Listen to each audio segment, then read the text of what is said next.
In the aftermath of the OKC Thunder trade for Carmelo Anthony, initial thoughts point to the need for a backup center. Enes Kanter did an awesome job last season when Steven Adams sat, particularly offensively. With Kanter gone, the lack of depth in size has been exposed. Dakari Johnson is a mountain of a man, but he has never played a game in the NBA. Nick Collison, despite protestations otherwise, is actually getting a little old to fill the regular backup minutes. Jerami Grant could be an undersized small ball center, as could Patrick Patterson.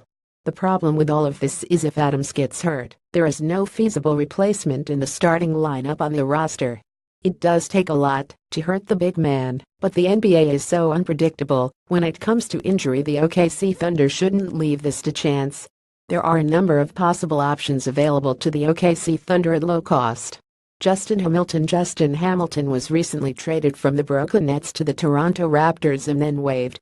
The Raptors used the stretch provision, so Hamilton will receive $1 million for the next 3 years for doing nothing. Personally, I wouldn't start a franchise around Hamilton, but his numbers are decent for a backup. In 64 games last year, Hamilton averaged 18.4 minutes, 6.9 points and 4.1 rebounds per game. His shot selection was good, hitting 58% from inside the arc. There are question marks about his defense, but I can't see a huge risk signing this 3-year NBA veteran. Tiago Splitter is one of those players who is certainly worth taking a risk on. After being successful with the San Antonio Spurs, including a championship, Splitter moved on to play with the Atlanta Hawks and Philadelphia 76ers. Presently he is without a team, thanks in large part to the injuries which restricted him to just 8 games last year. For his career, Splitter has averaged 7.9 points and 5.0 rebounds in just 19.2 minutes per game. Splitter is looking to have a bounce-back year to prove his worth in next summer's free agency, and what better way than backing up Adams at the OKC Thunder? Splitter is fully aware he is not going to command big money this season, so he may accept a veteran's minimum. It is well worth risking for the upside he can bring to the organization. Festus Ezeli in a similar vein to Splitter, Festus Ezeli is looking to get his career back on track. After 3 years with the Golden State Warriors, Ezeli signed on with the Portland Trail Blazers. Unfortunately for Ezeli, injuries kept him from logging a single minute with Portland, meaning he is also looking for a roster spot to prove he is worth money next year. In his 3 years in the NBA, Ezeli has averaged 4.2 points and 4.3 rebounds in just 14.1 minutes per game.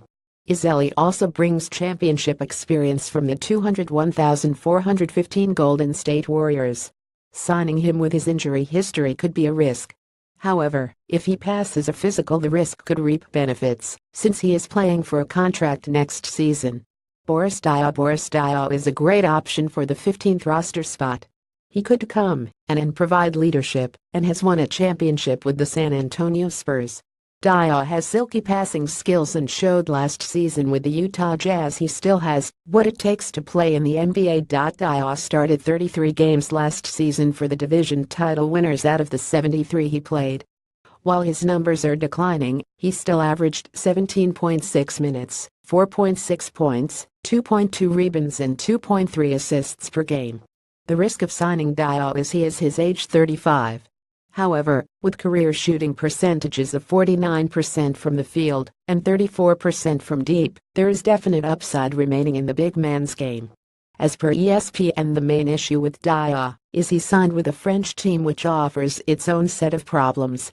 Diaw's buyout may be prohibitive to the money available, but he remains someone worth a long look. Veteran forward Boris Diaw is returning to his native France and will play for Paris Levallois. Diaw's contract with the team includes ads for both NBA and European teams, his agent, Doug Neustadt, told ESPN's Adrian Wojnarowski. These are just some of the many big men still available on the open market. Knowing Sam Presti's 2017 summer, the move he makes will most probably be the right one.